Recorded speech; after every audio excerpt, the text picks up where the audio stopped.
Bonsoir, aujourd'hui nous allons parler de this et that, l'opposition entre this et that.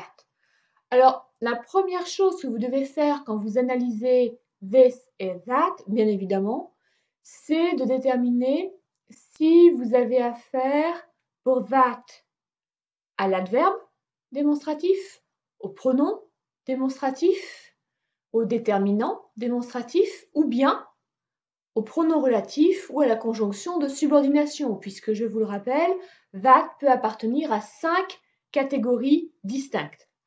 This, lui, peut appartenir à 3 catégories distinctes. Il peut être adverbe démonstratif, déterminant démonstratif, pronom démonstratif.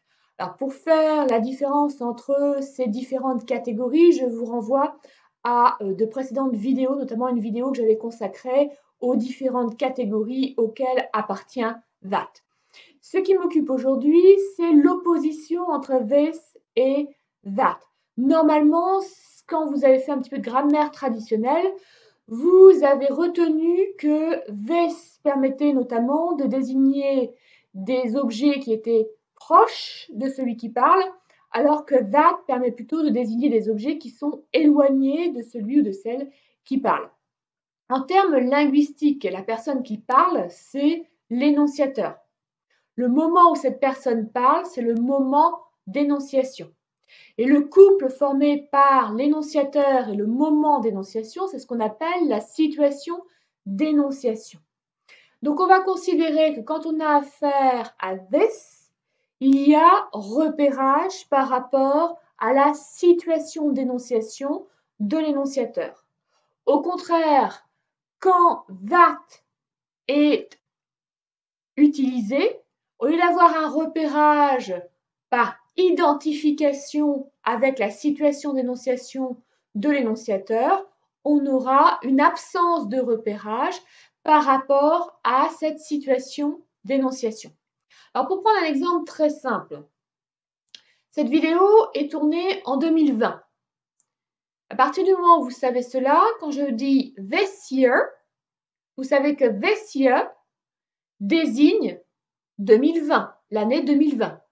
Si j'avais tourné cette vidéo en 2019, this year, vous l'auriez calculé par rapport à mon moment d'énonciation 2019. Là, vous savez que mon moment d'énonciation, c'est 2020, donc this year désigne 2020. Si j'avais tourné cette vidéo en 2019, this year aurait désigné l'année 2019. Donc pour comprendre this year, il est indispensable de connaître le moment d'énonciation de l'énonciateur. C'est ce qu'on appelle, this dans ce cas-là, un déictique.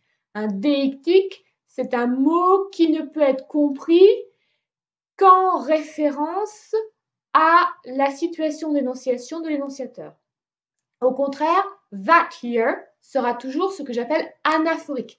C'est-à-dire que si j'emploie le terme that here en discours ou bien si je trouve that here dans un ouvrage, dans du récit, cela veut dire qu'il faut que je cherche dans les lignes précédentes ou dans le discours qui précède la première référence à une année. C'est-à-dire que peut-être j'ai parlé de 1989 juste avant ou de 1984 juste avant et je reprends cette date sans la mentionner en disant simplement that year. On that year, sous-entendu l'année dont je vous ai déjà parlé, c'est-à-dire 1989, 1984, etc.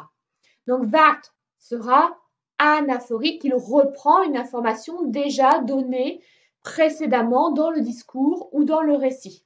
Vous n'avez pas besoin de connaître le moment d'énonciation de l'énonciateur pour interpréter that year. Vous avez besoin de connaître le contexte qui précède. Il faut que vous retrouviez la première apparition d'une date, d'une année, dans le discours ou le récit qui précède pour interpréter that, dans that year. Pour this year, au contraire, vous avez absolument besoin de savoir quand l'énonciateur parle.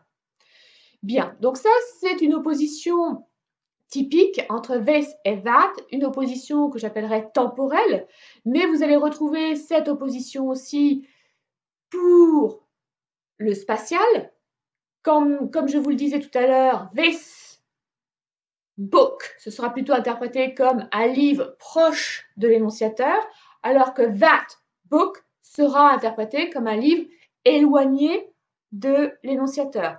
Donc, this book sera repéré par rapport à la situation d'énonciation de l'énonciateur, en identification en fait, avec la situation d'énonciation de l'énonciateur, le lieu où l'énonciateur se trouve, alors que that book sera plutôt un livre qui sera éloigné ou dont on aura déjà parlé dans la conversation. Alors, c'est vraiment cette idée centrale qu'il faut garder, c'est-à-dire l'idée que this est déictique, that anaphorique, that reprend une information déjà donnée dans le contexte avant, this n'est interprétable que par rapport à la situation d'énonciation d'un énonciateur.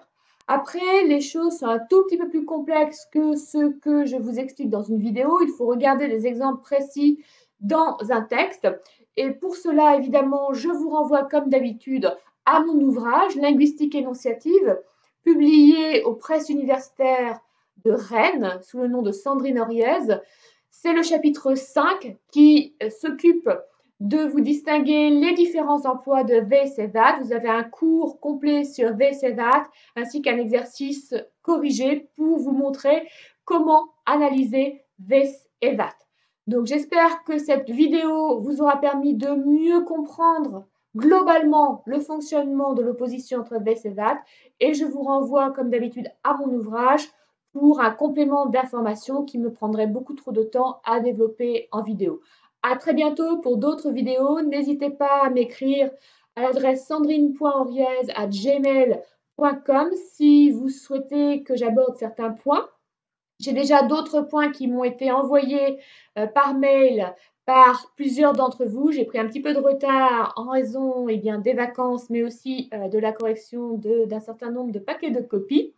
Je vais essayer maintenant de rattraper ce retard, de focaliser sur plusieurs points qui peuvent vous intéresser pour les concours du CAPES et de l'agrégation. Donc, n'hésitez pas à m'envoyer des demandes particulières en linguistique ou en syntaxe vraiment plus basique si vous en avez besoin. Et je me ferai un plaisir de faire quelques vidéos d'ici les dates du concours, du CAPES ou de l'agrégation pour répondre à vos difficultés. À très bientôt!